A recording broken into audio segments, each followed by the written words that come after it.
बिस्मिल्लाहिर्रहमानिर्रहीम। अस्सलाम वालेकुम स्टूडेंट्स, उम्मीद है सब लोग कह रहे थे कि my name is Hyderabad lecturer in computer science. आज का हमारा चैप्टर नंबर 3 का लेक्चर नंबर 1 स्टार्ट करने जा रहे हैं, जो रिलेटेड टू है कि डाटा कम्युनिकेशन। की डाटा कम्युनिकेशन होती क्या है, देन हमने उसके कंपोनेंट्स को स्टडी करना है, फिर हमने सिग्नल्स को स्टडी करना है और सिग्नल्स की टाइप्स को हम 1 बाय 1 स्टडी करेंगे कि उसकी टाइप्स कौन कौन सी है। आज मैं आपको लास्ट लेक्चर रिकैप दूंगा, हमने लास्ट लेक्चर में क्या स्टडी किया था और फॉरम मूव कर जाऊँगा टुडे लेक्चर। तो आज हमें स्टडी करना है।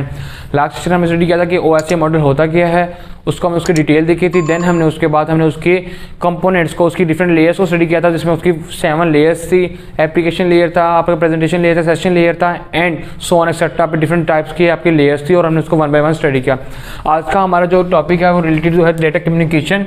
कि डाटा कम्युनिकेशन एक्चुअल में होती क्या है, अगर उसका आपको इंट्रोडक्शन दूँ कि एक्चुअल में डाटा कम्युनिकेशन होती है कि जो आपने डाटा कम्युनिकेट करना है। डेटा तो आपका डाटा का जो आपने अपने भेजना होता है या रिसीव करना होता है, या आपके वो नंबर्स हो सकते हैं, डेटा में आपके नंबर्स हो सकते हैं, आपका टेक्स्ट हो सकता है, देन आपकी ऑडियो और आपका वीडियो सब कुछ किस में आता है, आपकी इमेजेस वगैरह भी आपके डाटा में इंक्लूड होती हैं।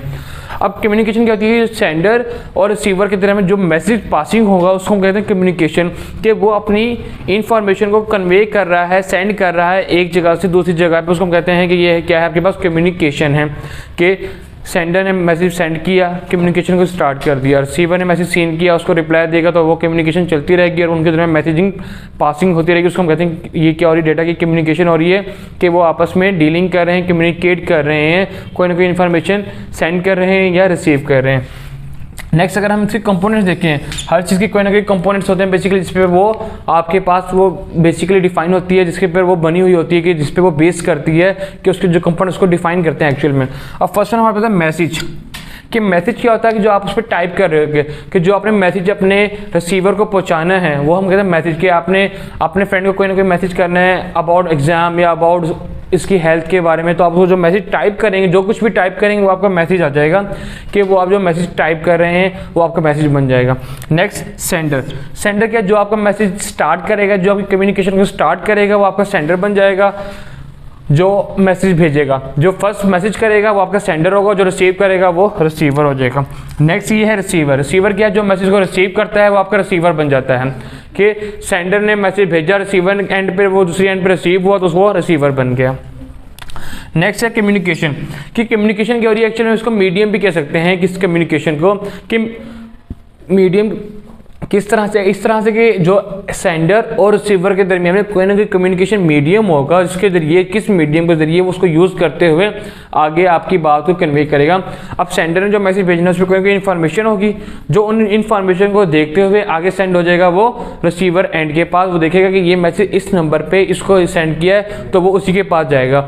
और वो बाय वायर्स भी हो सकता है, बाय वायरलेस भी हो सकता है, वो रेडियो सिग्नल्स की फॉर्म में भी हो सकता है। ये डिपेंड करता है कि आप कौन सा मीडियम यूज़ करने जा रहे हैं। तो कम्युनिकेशन क्या होता है कि बेसिकली ये होता है कि कोई ना कोई मीडियम यूज़ करता हुए आपने क्या करना है, अपना मैसेज को सेंड वगैरह करना है। नेक्स्ट हमारे पास आता है इनकोडर। इनकोडर क्या, ये जो बहुत यूज़फुल टेक्निक है जो आज के एरिया में बहुत ज़्यादा यूज़ हो रही है, वो होती है इनकोडर।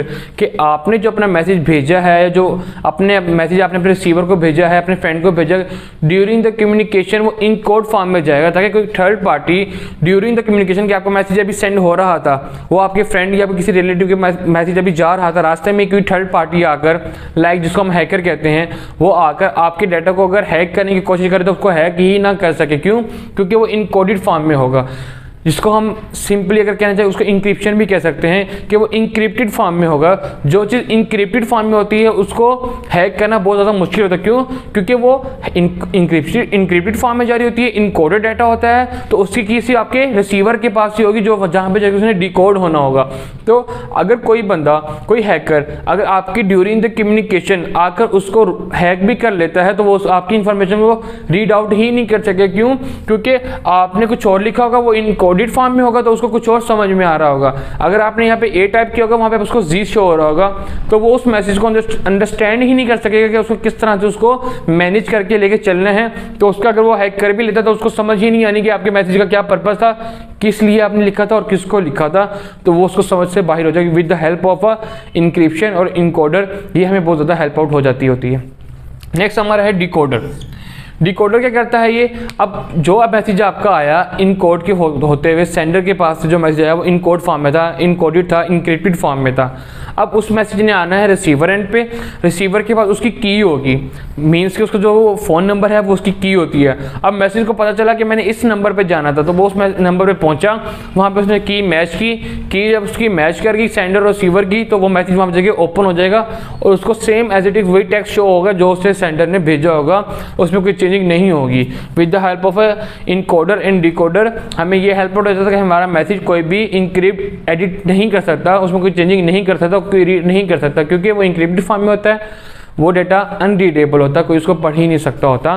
तो इसलिए हमें बहुत ज़्यादा हेल्पफुल होता है कि हमें ये बिलीव होता है कि हमारा मैसेज कोई थर्ड पार्टी रीड आउट नहीं कर सकती, ना ही उसको एडिट कर सकती। तो इसका बहुत बड़ा हमें सुकून होता है, इसके थ्रू हम फ्रीली अपनी टाइपिंग कर रहे होते हैं, फ्रीली हम मैसेजिंग अपनी परफॉर्म कर रहे होते हैं। नेक्स्ट हमारा है सिग्नल टॉपिक्स, कि सिग्नल्स एक्चुअल में क्या होते हैं। कि पहले इन द पास्ट क्या होता था, जो आपका डाटा की कम्युनिकेशन होती थी, डाटा की मूवमेंट होती थी, वो बाय वायर्स होती थी, कि वायर्स के थ्रू डाटा जा रहा है और वायर्स के थ्रू डाटा आ रहा है। बट अब जो मॉडर्न एरा है इसमें क्या होता है, जो आपकी डाटा की कम्युनिकेशन होती है वो रेडियो सिग्नल्स की फॉर्म में होती है। सिग्नल्स की फॉर्म में होती है कि आपकी जो डाटा कम्युनिकेट हो रहा था वो सिग्नल्स की फॉर्म में हो रहा है, कि वो आपको नज़र भी ना आए और वो वायरलेसली हो जाए, टोटल वर्क आपका वायरलेसली हो जाए। अब पास में अगर आपकी वायर एक जगह से भी डैमेज हो जाए तो आपको सारी कम्युनिकेशन डाउन हो जाती थी। बट अब with the help of radios अब हमें इसकी कोई भी टेंशन नहीं है कि वायर की, आपको कि वायर होगी कहीं से डैमेज ना हो जाए, उसकी कोई लेंथ होगी, उसका प्रॉपर कोई वे होगा। इसमें आपके के पास क्या होगा कि सिग्नल्स में आपके पास ये होगा कि आपने अपना मैसेज भेजना होगा, वो in the form wave form में, वेव रेडियो सिग्नल्स की फॉर्म में इजीली मूव करता हुआ आगे मूव कर जाएगा आपके रिसीवर के पास। अब इसकी बेसिकली यहाँ पे दो टाइप्स होती हैं। फर्स्ट वन होती है एनालॉग सिग्नल। एनालॉग सिग्नल जो आपके बेसिक से सिग्नल होते हैं, जो इन द पास जो आपके इन साइनोसाइडल वेव की फॉर्म में आ रहे होते हैं, उसको हम लोग कहते हैं कि वो आपके एनालॉग सिग्नल होते हैं, जो एक साइनोसाइडल वेव बनाते हैं लाइक दिस।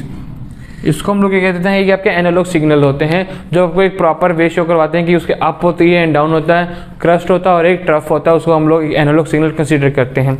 नेक्स्ट हमारे पे आता है एक डिजिटल सिग्नल। डिजिटल सिग्नल होता है जो एक प्रॉपर फॉर्म में होता है। अब जो एनालॉग सिग्नल होता है ये आपको सम इन्फॉर्मेशन देगा, अपर लोअर की एंड लोअर लोअर, ये कंप्लीट आपको रेशियो बना के नहीं देगा। बट जो ये डिजिटल सिग्नल होगा ये आपको कंप्लीट रेशियो बना के देगा, देन कंप्लीट वेव बना के देगा। उसके अलावा आपको ये जो वैल्यूज देगा वो बिल्कुल एक्यूरेट होंगी, बिल्कुल प्रॉपरली होंगी। ये क्योंकि ये डीलिंग करेगा 0 and 1 में, ये बाइनरी में डील करेगा, क्योंकि डिजिटल है ये कंप्यूटर को यूज़ करेगा, कंप्यूटर टेक्नोलॉजी को यूज़ करेगा। जो कंप्यूटर टेक्नोलॉजी होती है वो हाई लेवल लैंग्वेज को अंडरस्टैंड नहीं करती। तो अब ह्यूमंस होते हैं वो हाई लेवल लैंग्वेज को अंडरस्टैंड करते हैं, बट कंप्यूटर अंडरस्टैंड नहीं करता। तो वो आपके डेटा को कन्वर्ट करेगा लो लेवल लैंग्वेज में, देन वो उसको आपके फिर खुद अंडरस्टैंड करने के बाद जब वो हमें आंसर करेगा तो उसको वो हाई लेवल लैंग्वेज में करेगा, ताकि हम उसको इजीली अंडरस्टैंड करके उसके बारे में रिजल्ट जो होंगे उसको प्रोसेस करके आंसर इजीली फाइंड आउट कर सकें और इजीली आंसर निकाल सकें। अब मैं आपको आज के लेक्चर रिकैप देता हूँ हमने क्या क्या स्टडी किया। फर्स्ट वन हमने देखा कि डाटा कम्युनिकेशन होती क्या है, कि बेसिकली सेंडर ये दो पर्सन्स का या दो नोड्स का या दो कंप्यूटर्स के जो डाटा की कम्युनिकेशन होगी, sending end receiving is called data communication. अब उसके कंपोनेंट्स से हमारे पे फर्स्ट कंपोनेंट था हमारे मैसेज के, जो आप एक्चुअल में जब अपनी इन्फॉर्मेशन पहुंचाना चाह रहे हैं, अपने रिसीवर एंड को देना चाह रहे हैं, वो आपका क्या होगा, मैसेज जो आपका टेक्स्ट होगा वो आपका मैसेज बन जाएगा। देन सेंडर जो मैसेज भेज रहा होगा, वो सेंडर जो रिसीव कर रहा होगा वो आपका रिसीवर बन जाएगा। और कम्युनिकेशन के आपका कोई ना कोई मीडियम होगा जिसके थ्रू आपकी वो कम्युनिकेशन हो रही है। जिसमें कि अब हमारे जो हम कम्युनिकेशन करें हमारा कोई ना कोई मोड होता है, लाइक कि अब हमारा कोई ना कोई ट्रांसमीटर भी होता है, लाइक इसकी तरह से हमारा कोई ना कोई कंपनी होती है जिसका हम लोग जैज़ का, जैसे कि जैज़ हो गया, जोंग हो गया, वार्ड हो गया, हम इनकी सिम्स को यूज़ करते हैं। इट मीन डेट कि हम उसका मीडियम यूज़ कर रहे हैं, हम उसके सिग्नल्स यूज़ कर रहे हैं। With the help of them हम अपनी कम्युनिकेशन इजीली फॉरवर्ड और इजीली स्मूथली मूव करवा सकते हैं। नेक्स्ट हमारे पे इनकोडर। इनकोडरिंग क्या करता है, जो आपका डाटा होता है उसको इनकोड करता है ताकि वो किसी थर्ड पार्टी के लिए अनरीडेबल हो जाए, उसको वो कोई थर्ड पार्टी इजीली अंडरस्टैंड ना कर सके। और डिकोडर हमें हेल्प आउट करता है कि जो मैसेज आपका इनक्रिप्टेड फॉर्म में आ रहा था, इनकोड होकर आ रहा था, वो रिसीवर एंड पर जाकर इजीली डिकोड हो जाएगा और आपका जो रिसीवर होगा वो इजीली उस मैसेज को अंडरस्टैंड करके समझ जाएगा। नेक्स्ट हमने सिग्नल्स को देखा कि सिग्नल्स क्या होते हैं। सिग्नल होते हैं आपके ये वेव की फॉर्म में होते हैं, आपके डाटा के कम्युनिकेशन के लिए यूज हो रहे होते हैं। और नेक्स्ट उसकी टाइप से फर्स्ट वन था एनालॉग सिग्नल। एनालॉग सिग्नल किस लिए होता है कि आपका डाटा वेव्स की फॉर्म में ट्रांसमिट करने के लिए होता है। और जो अभी डिजिटल सिग्नल है आपको 0 और 1 की बाइनरी लैंग्वेज में यूज़ करते हुए उसको डाटा को ट्रांसमिट करता है। इस टॉपिक से रिलेटेड जो आपके क्वेश्चन थे बोर्ड्स में जो आते हैं वो है फर्स्ट वन ये था कि डाटा कम्युनिकेशन आपने डिफाइन करना डाटा कम्युनिकेशन को डिफरेंस करना है बिटवीन मोस्ट इंपॉर्टेंट शॉर्ट है difference between encoder and decoder and difference between analogue signal and digital signal. ये बहुत इंपॉर्टेंट आपके शॉर्ट्स हैं। और जो इस टॉपिक का मोस्ट इंपॉर्टेंट लॉन्ग है वो ये है define data communication, explain it's component in detail, कि आपने उसको डिफाइन करना है और उसके कंपोनेंट्स को डिटेल में एक्सप्लेन करना है और उसकी डायग्राम भी बनानी है। तो ये आपका इस टॉपिक से रिलेटेड आपका जो था वो लॉन्ग था इंपॉर्टेंट। उम्मीद करता हूँ स्टूडेंट आपको अच्छा लगे, समझ आएगा। इस रिलेटेड आपकी कोई भी क्वेरी हो तो प्लीज़ कमेंट सेक्शन में पूछना मत भूलेगा। और हमारे चैनल एक्सेल साइंस एकेडमी को लाइक शेयर एंड सब्सक्राइब करना भी मत भूलेगा। शुक्रिया।